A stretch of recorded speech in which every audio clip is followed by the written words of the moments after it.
Well, hi everybody. Welcome to this week's Scary Sundays to Boundless Mondays call. I have a couple of beautiful souls here live with me, and I also have a question. Liliana has submitted a question beforehand where she is in the world. Oh, hi.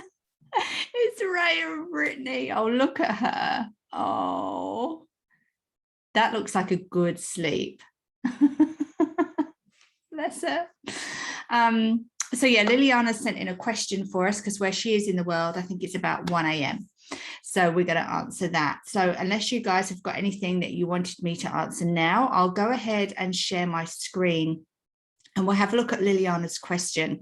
Really interesting, and it's really pertinent to really anybody that's wanting to move out of their 9-to-5 into their own business. So I think this one will be really useful. So here we go.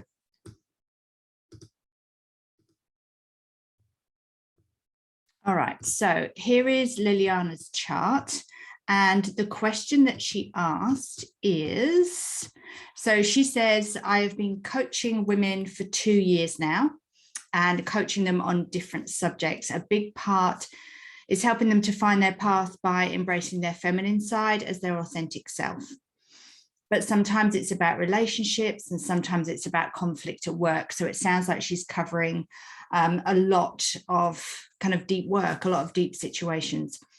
I'd like to know if it's possible to see in my profile where my special gift is for them and what could be my focus as a generator.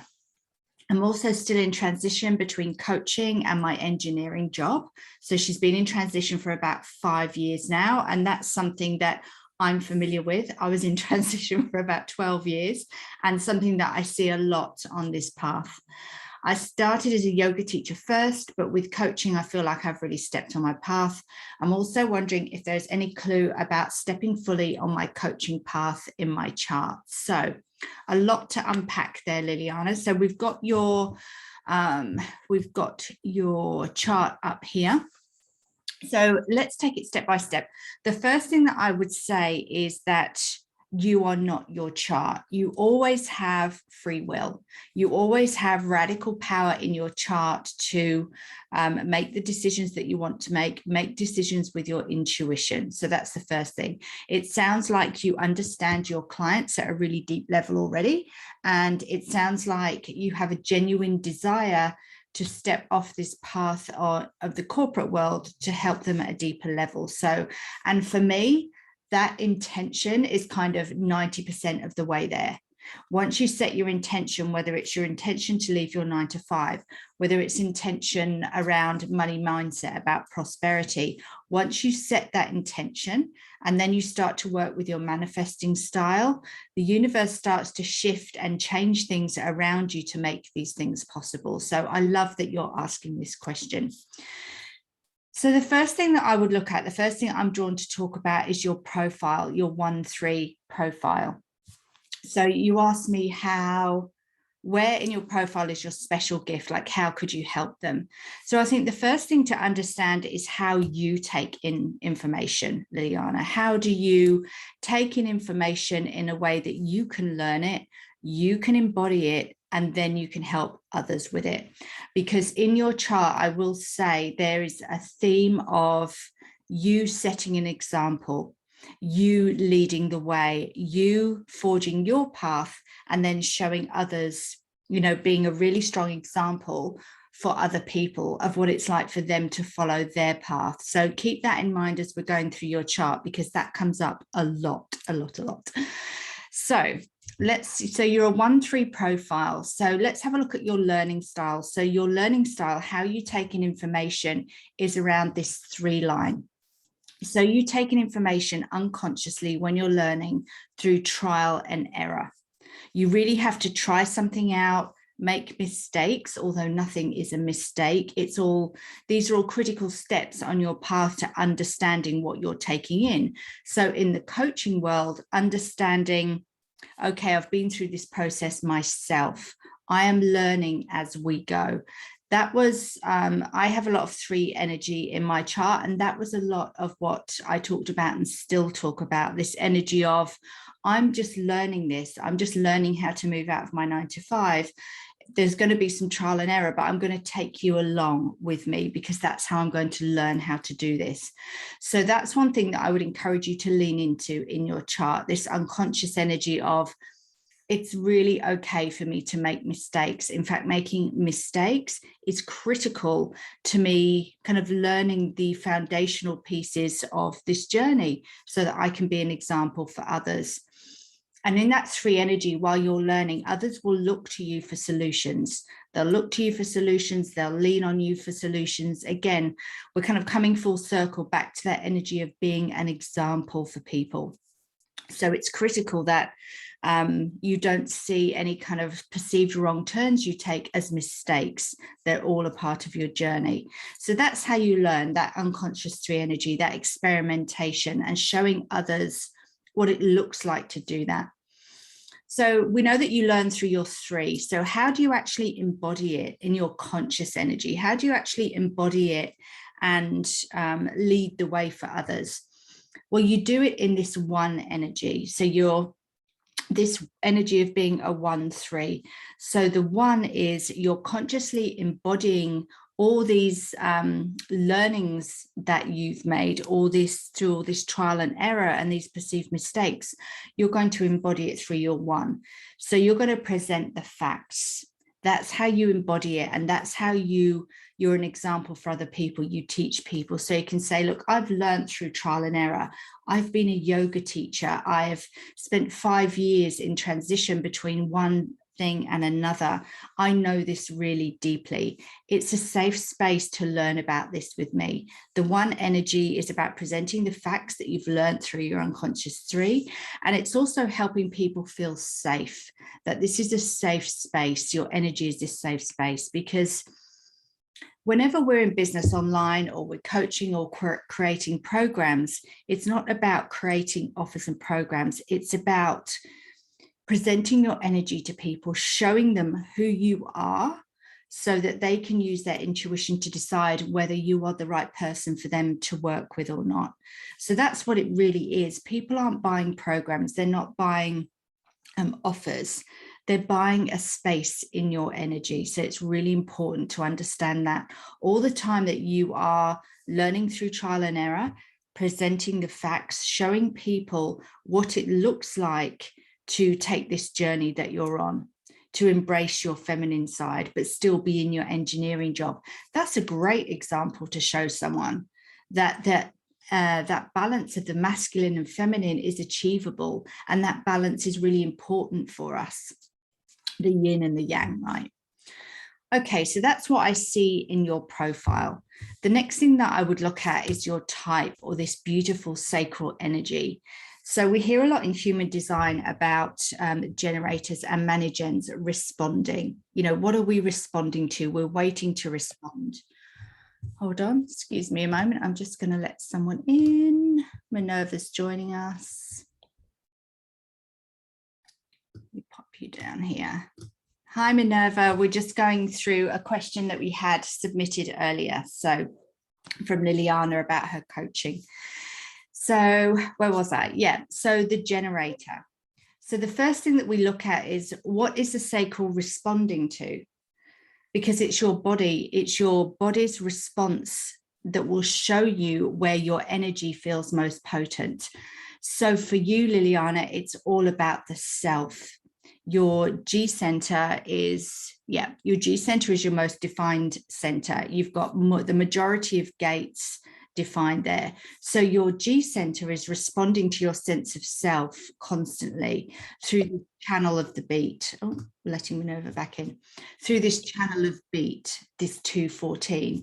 So again, this comes back to you're responding to the self, and then you're providing an example for other people to follow. Hi, Minerva. We're just answering a question from Liliana about her some coaching and moving out of her 9 to 5. So this channel of beat, this 214, so energy for you, Liliana, is constantly being exchanged between your response mechanism, your sacral, and your sense of self in the G center. So again, it's an example. Who are you in this creation process? Who you are and your self-identity is very much a part of your creativity and very much a part of your business. So again, it comes back to being an example. You can show other people the way because you've experimented with this through trial and error. Brittany says, reaching your next money energetic minimum, teach me. Yeah. I love that. We'll talk about that. Remind me once I've answered Liliana's question. If I forget, remind me and I'll kind of talk you through what my process has been, because that might be helpful. No problem, I can do that. Okay, so this channel of beat, what does it do? How does it work? So Liliana, I've said to you, you're constantly exchanging energy. There's energy flow backwards and forwards between the G center and the sacral center. So this channel of beat is about the change happens between the pulses. So it's important to understand that you're not going. As a generator, and as a generator conditioned society, we're expected to work without stopping. But for you, and this happens for me as well, I've got similar channels, is that once I stop, that's when the downloads happen. And that's when the change happens. I've been doing a lot of work with my psychic side lately and connecting to my spirit guides. And I can feel once I stop and I'm still and I'm meditating, or I'm walking Oscar, or I'm just still, they can talk to me. And that's when the downloads drop in. And that was a similar experience I had to when I downloaded the idea for Boundless. It was very early in the morning. I'd just woken up.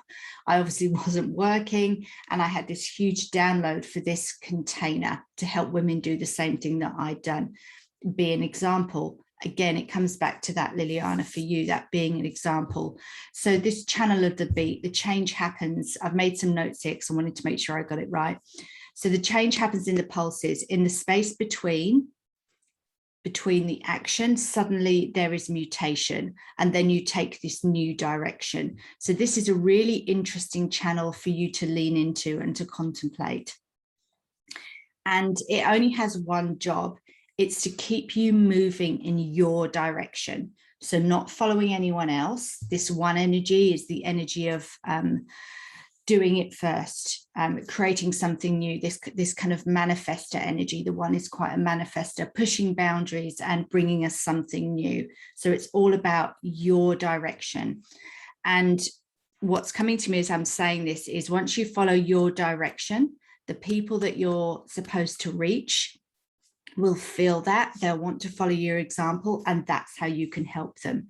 Your conscious sun is a gate one in a one energy. So that is such a powerful, masculine, creative, boundary breaking energy. You're showing us what it looks like to be the first to do something, to understand something so deeply.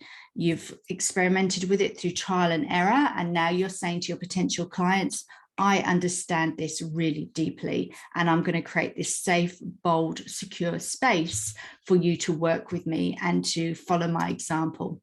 Really, really interesting energy, that 1-1. And then the 2-1, the gate 2, as your conscious earth. So the gate 2 is about the city's unity. I think it's beauty and freshness I think it's freshness is the gift, or beauty is the gift.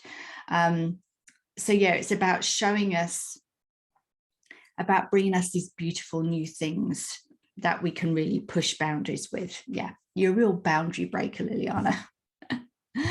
Okay, so let's have a look. While we're talking about, let's stay on channels, because I've got some other notes about one of your other channels that stood out to me as well.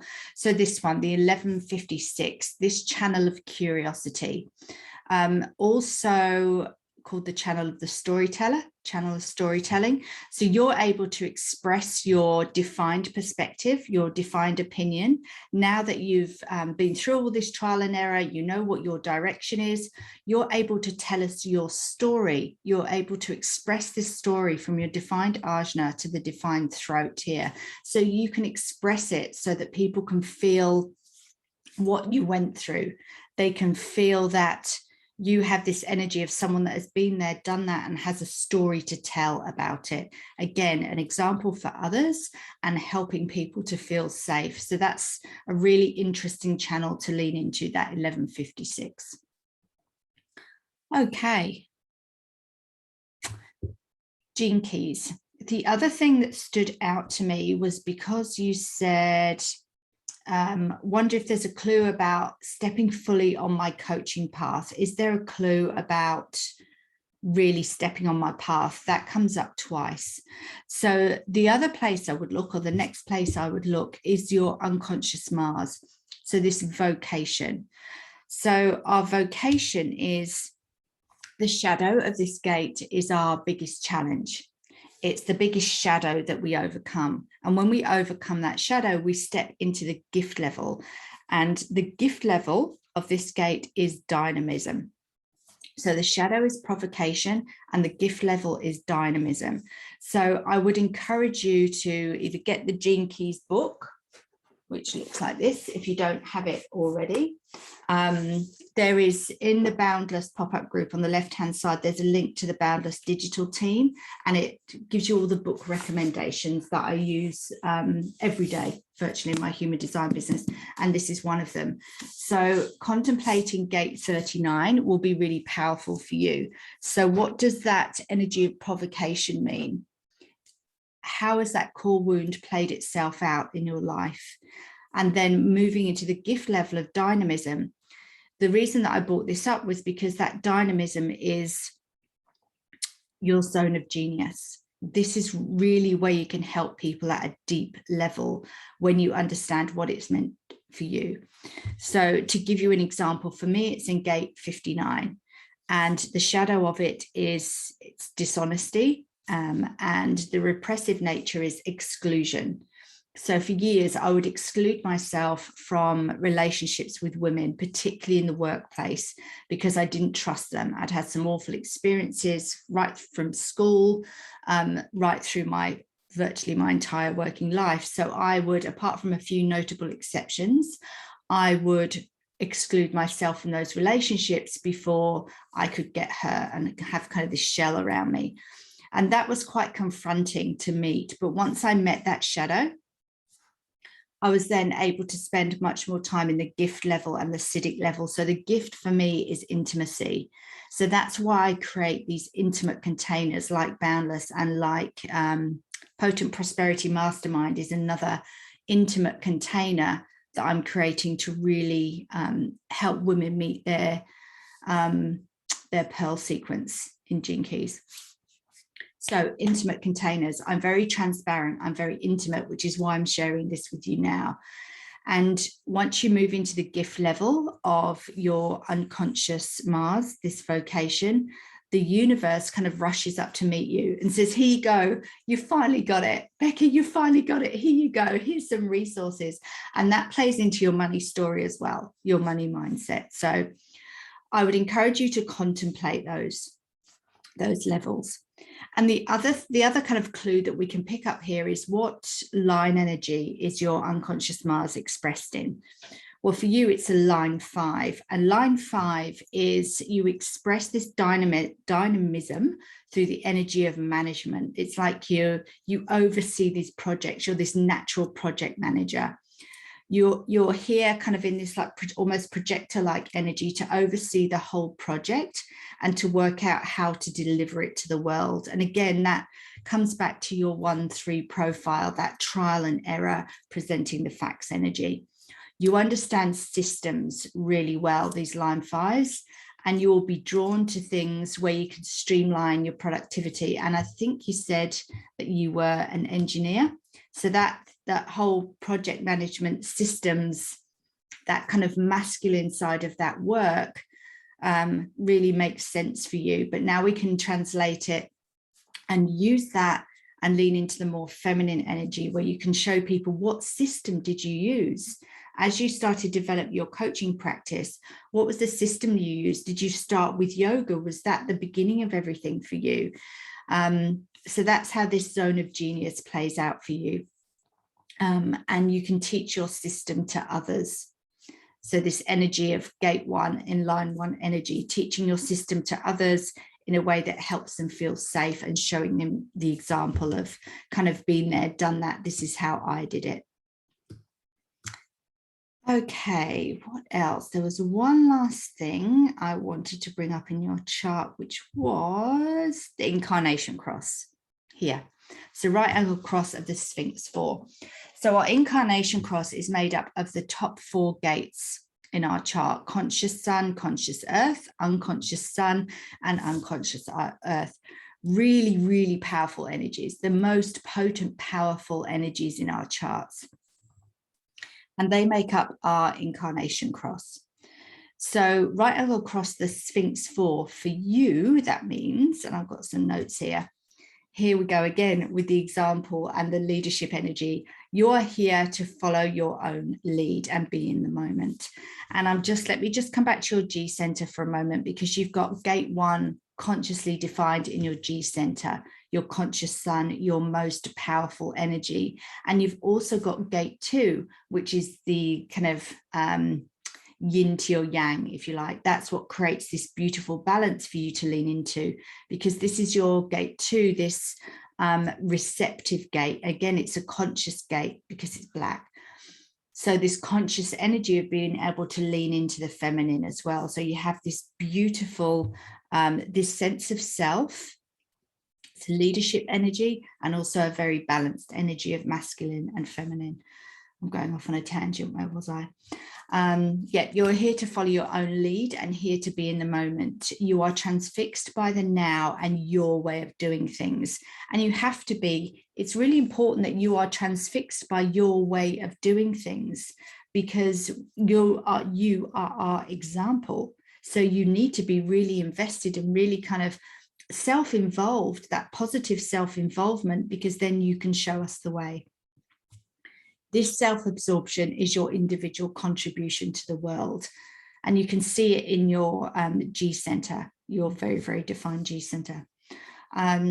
While it's not your intention to give others direction, you do. This one energy, this energy of leadership, you just do. You give others direction without, it's unconscious for you almost. That's what you do. That's how you express yourself, by following your heart and doing your own expressive thing. So is that for you following your coaching path?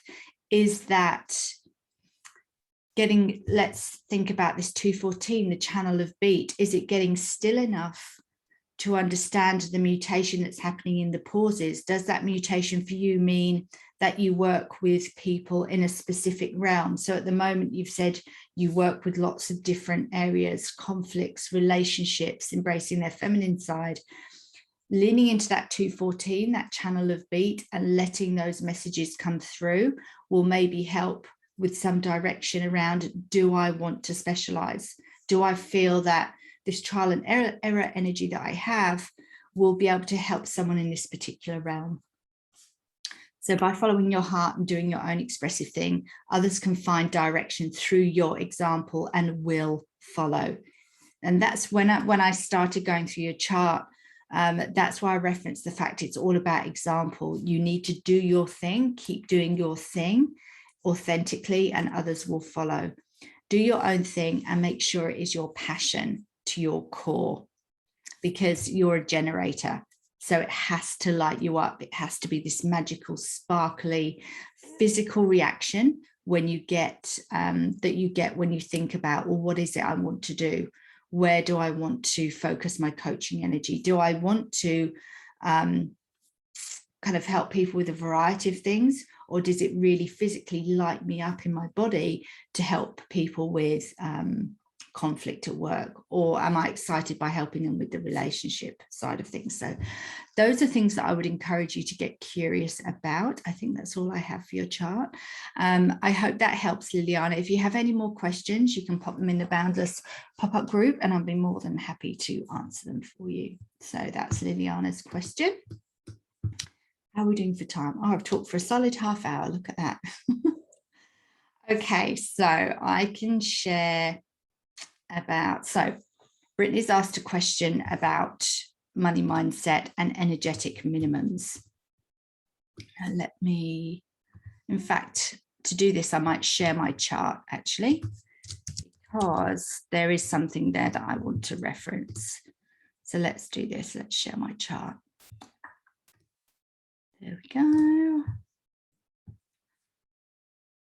Okay, so here's me.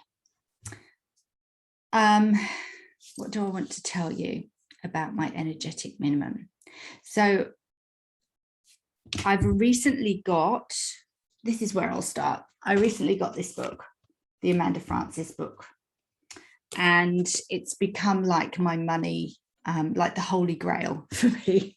I read it every day. It's, you know, it's one of those, you know, when you come across books that just make sense to you, it feels accessible. It feels like something I can do.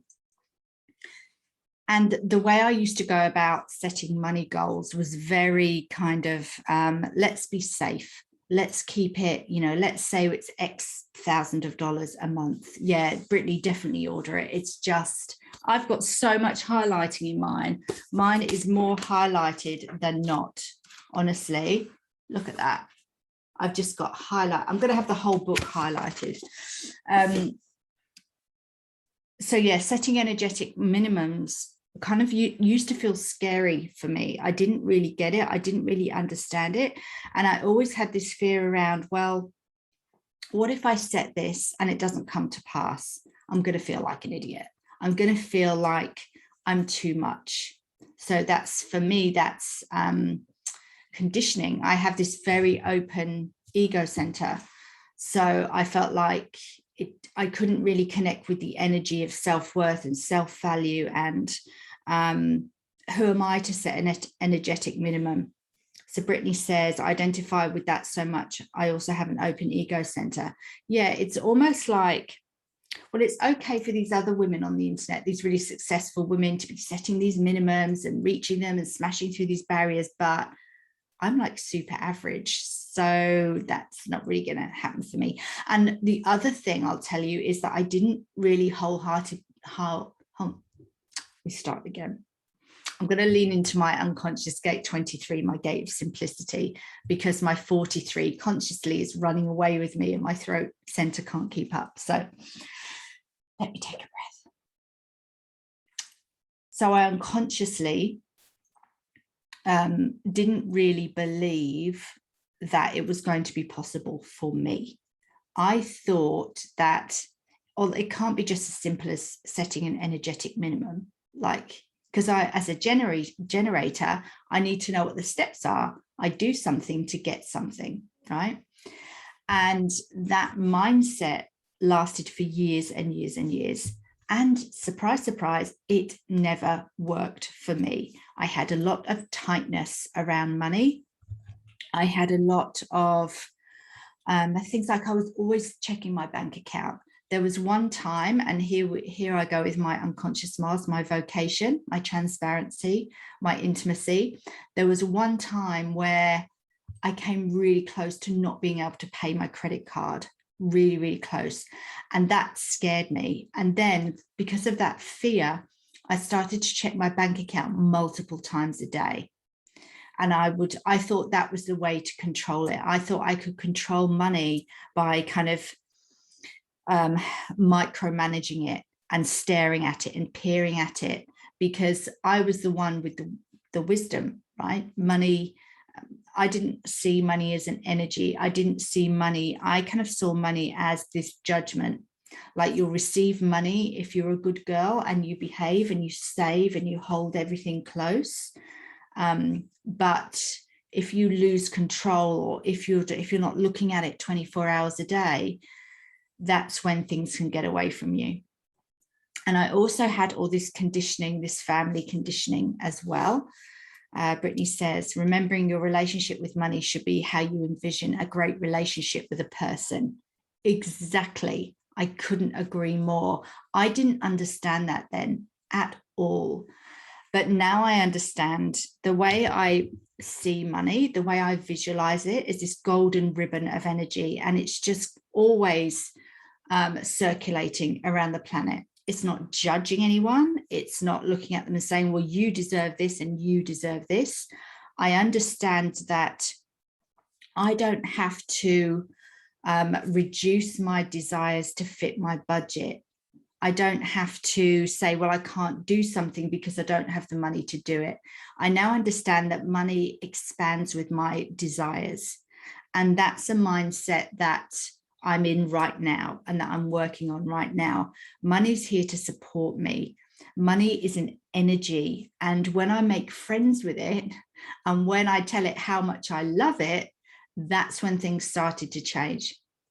Brittany says, I don't have to reduce my desires to fit my budget. Absolutely not. You get to say, my money, my bank account expands to fulfill my desires. I don't have to contract my desires to fit my bank account. And so I started to have this relationship with money. This was before I left my 9 to 5, but not long before. And I think it's one of the things that really helped to shift that energy in my 9 to 5. So what I started to do was to release my tightness around money, even my physical tightness. I started to breathe deeply, to open my chest, to stand with a strong spine. When I thought about money, I created this expansive space for money to flow to me and through me, because money doesn't flow to us and stop. When it stops and we hold on to it, that's when we physically do this, like we get really tight around it. But when we breathe and we relax and we start to create this relationship with money, that's when things started to shift for me. So I got a journal. And I started to journal every night about my relationship with money. Now, I'm not a big journaler. I go in and out of it. I'm not someone who journals all the time. So I had to take that pressure off myself that, okay, I'm going to journal every night forever. That doesn't work for me. I can only, because I'm a generator, I just kind of go with what feels good on the day. But at that time, before I left my 9 to 5, I did a lot of journaling. So I used to literally talk to money in my journal. And at first I was like, I hope no one reads this because this sounds crazy. But you start to get into the rhythm. And I would write things like, I love you, money. I see you. I know that you're supporting me. I had a really easy day with you today. I didn't have to push. I didn't have to check my bank account. Thank you for looking after kind of that side of my life for me. I understand that you expand in line with my desires. I understand that there isn't this kind of piece of pie that if someone else gets this piece of pie, there isn't any left for me. I understand that the money pie expands and expands and expands. It's not you get more and you get less. I started to do things like, whenever I would hear about someone who had really good luck with money or received a lot of money or had this life that I had, I would get kind of, oh, good for them. Oh, half your luck. Must be nice to have that. That used to be me. And I stopped doing that. And I started saying, that's fantastic. Good for you. I'm so happy for you. And at first it was challenging to get in that mindset, but now I do that automatically, because now I see when people attract money, when they have lifestyles that I want a part of that, you know, I want some of that, I can look at them and say, good for you, you show me this is possible, I love you for that. And my energy started to expand. And then my husband started to do it. He was the same as me. He had this same view as me as, okay, yeah, well, good for them. Now we don't do that. Now we're like, good on them. That's amazing. How exciting that this is happening for you. You're showing me what's possible. And by doing that, I wasn't putting people with money kind of over here and separating myself. I was opening myself up to the same energy that they were in and saying, this is amazing. Look how this is happening for all of us. Another thing I started to do was, and when I say started to do, these aren't things that came to me magically. This was a lot of time and financial investment in coaching, whether it was digital programs or one-to-one coaching. This is what has changed my money mindset. And I know that some people don't want to hear that, because if they feel they don't, that's not in their reality at the moment, that can be a difficult thing to hear. but that's the reality of it. Brittany says, well, I've done plenty of that. Yeah, absolutely. And you can, when you hear somebody talking about investing in coaching or mindset work or courses, I used to say, well, it's all right for them. They've got that money. I started to say, that's amazing. That's possible for me as well. And that shift, literally opening yourself up to the possibilities and saying, these things are possible for me as well, is really powerful. I've started to do things like, I looked at my motivation. My coach encouraged me to look at the motivation in my chart. My motivation is need. So what do I need? She would say to me, what do you need to do on this planet before you leave? What do you need to do? And that led me down a path of, I need to, there's two things I need to do. I need to make sure that there are no women stuck in jobs that are making them miserable. I need to show them there is a way out. And the other thing was, I need to start a nonprofit. I need, deep down in my soul, to start a dog rescue charity that will go on beyond me. So I'm now having the conversation with the universe, as in, I need these resources because I need them for myself. I want a great life for me and my husband and for Oscar and my family, but I also need resources to start this nonprofit. So Brittany's saying mine is fear. So what are you frightened of not doing? How is that motivating you? What's the fear around, if you left the planet tomorrow, what would you be frightened of not having done? Those are really powerful questions for me that helped me really open up my mindset. And I started to understand that let me come back to it. The other thing I started to understand was, it's not bad to say that you love money. That's something that I'm working on at the moment as well. Need to make some time to journal on that. That's a good question. It really is, Brittany. It really helped me open up, what do I need? Because it's very primal. You know, what are you frightened of not having accomplished? What do I need to have accomplished? Really, really powerful questions for money mindset. So when I started to understand that money could be a friend to me, I had this journal and I used to post some of it on Instagram. And I started to see how it would kind of affect the people around me. So my daughter started to say, oh, I've started to use that tip and I've started to do this. The money mindset I have now that I firmly believe in is starting to open up my husband's mindset. And now he's like, well, what's possible for us? I've started to, even though my cognition is taste, so I get to say, what's my taste in things? As I am becoming more and more abundant, what's my taste in things? So you can use it in a fun way. So I thought, what's my taste in, when we can travel again, what's my taste in traveling? So up here on my vision board is a picture of Emirates first class. That is my taste in traveling. And I've informed my husband, that is my taste in traveling. That's how I intend to travel when we can travel again. That is my intention. And I kid you not, everything that I have put on this board has come to pass. Everything. And come to pass way quicker than I thought it would. So all that to say, I really feel strongly that money mindset is literally that. It's about mindset. It's about opening yourself up and asking those questions, like we encourage the members in Boundless to ask, what if a really abundant life is possible for me? What if I was so abundant that I had so much money, like Amanda Francis says, so much money I didn't know what to do with? What if? And that's a very kind of a gentle question. You're not saying, I need to hit this minimum. These are my money goals. Money goals is a very kind of confronting phrase, but saying, what if that's possible for me?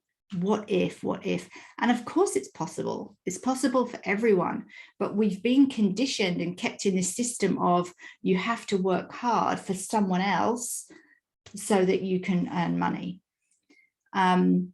So just coming back to my energetic minimum, this month already I've earned 4 times what I used to do in my 9 to 5. And I'm telling you that because we're conditioned to think that a 9 to 5 job is security. That wasn't secure for me. It may have been secure in that I was getting X amount of money every fortnight, but it wasn't secure for my mental health. It wasn't secure for my marriage, which was affected by me being so miserable. It wasn't secure for my future. Brittany says, yeah, I feel I need to get to that place where if I fail making that goal, it's okay. Yeah, because the word goal, even in itself, sounds like it makes me feel heavy in my chest. And that's another thing too that helped me was words are so powerful. When we use certain words, what do we feel? Because if we feel heavy, that's not a good sign. And where Brittany said that goal, it's like, oh, if I haven't got, like, I immediately reject it. So setting a minimum and taking it in steps is maybe the best way to do it. Yeah. So I set this energetic minimum and I wrote it down. I said, this is what I'd like to receive every month. I can't imagine receiving less than this. I can't imagine it. So that was a week ago, less than a week ago. And already it's just about come to pass.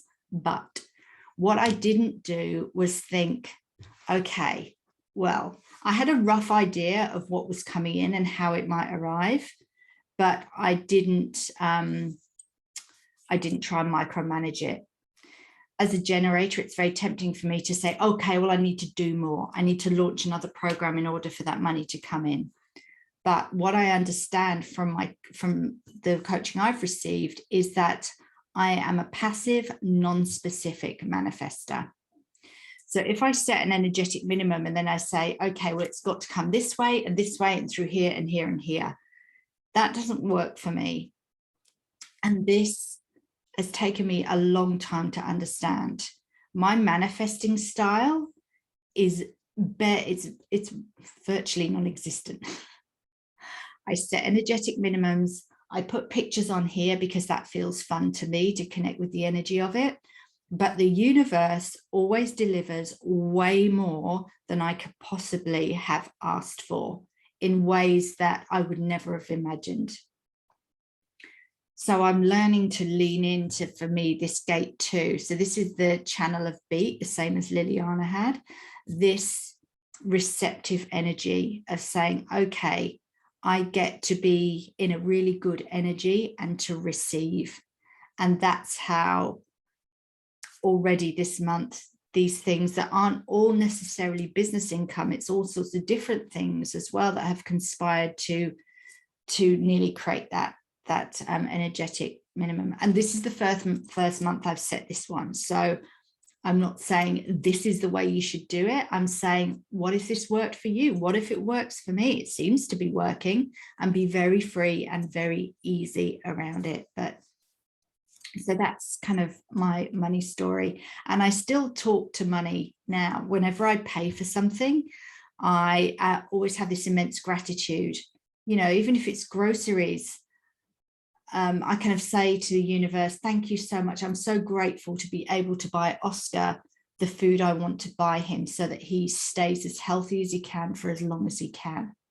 Or I'm so grateful that I'm able to buy this milk instead of this milk so I can support the Australian farmers because they're having a really crappy time right now. So it's that level of gratitude. Whereas I used to pay for things and I would get this knot in my stomach, this physical kind of like a break out in a sweat, and I would get this pit in my stomach of, my goodness, why am I spending this? I shouldn't be spending this. But shifting that mindset has been a complete game changer. Brittany says, thank you for sharing this process and this mindset. Having some of these insights, it's helpful to tailor it to me. Yeah, and you're welcome. And it's not hard. Just start with that what if question. What if this more expansive money mindset was accessible to me? That's a good question to start with, because that's always a yes. Of course, it's accessible to you. And it also helped me, let me just check the time. It also helped me when I stepped outside of the situation, was able to look in and get curious about why I thought the way I did around money. And then I started to see patterns. I would start to see my family patterns. You know, my family, bless their hearts, used to say things like, oh, it's all right, I'll just go out and shake the money tree and more money will appear. You know, if they thought I was overspending when I was a kid, like if I'd spend all of my pocket money. And that, because that's how they were conditioned to think about it. It's a finite resource. And now I can step back and say, I don't have to think like that. I understand and have a real understanding around why they thought about it that way, but I don't have to think about it that way. And when I ran a connection chart with my husband, he has a completely open spleen. So one of the shadows for him can be, we need this big buffer before you leave your 9 to 5. We need this big amount of money so that we feel safe. I don't feel safe taking risks. And when I understood his human design and how it was completely different to my very defined spleen, I was able to have more understanding and more compassion around that. And I showed him our charts, and I showed him why he might be in the energy that he was. And now it's almost a kind of 180. He thinks very differently about money, and he had a very entrenched mindset about it. So yeah, that is kind of my money mindset story. If anyone has any questions about that or anything else, I'm happy to answer them before we finish up here. But yeah, always move to that what if energy. And if you're going to journal about it and you don't normally journal, treat yourself to a really beautiful journal and really have fun with it and build that relationship with money. Okay, and if anyone's watching the replay or anyone here wants me to talk any more about this in another call, I'm quite happy to, because it's a real eye-opening journey for me, and one that I'm literally on right now. So I'm always happy to share. All right, everyone. Well, if there's no more questions, I will love you and leave you there. Thank you so much for coming today. I really appreciate seeing you all. Liliana, I hope you got what you needed out of your question. And just before we go, ways to work with me. You're so welcome. Ways to work with me. Boundless opens again in November. I have 20 spots available, and I have a few of those already taken. So the link's in my bio on Instagram, and I also have the Potent Prosperity Mastermind open that will start mid-September for 4 women to really experience their potent prosperity. So that will be a mastermind with hot seat coaching and a Voxer group and lots of deep work around the Pearl sequence in Gene Keys. So any questions, let me know. Thank you so much for being here today, everybody, and I will speak to you soon. Bye, everyone.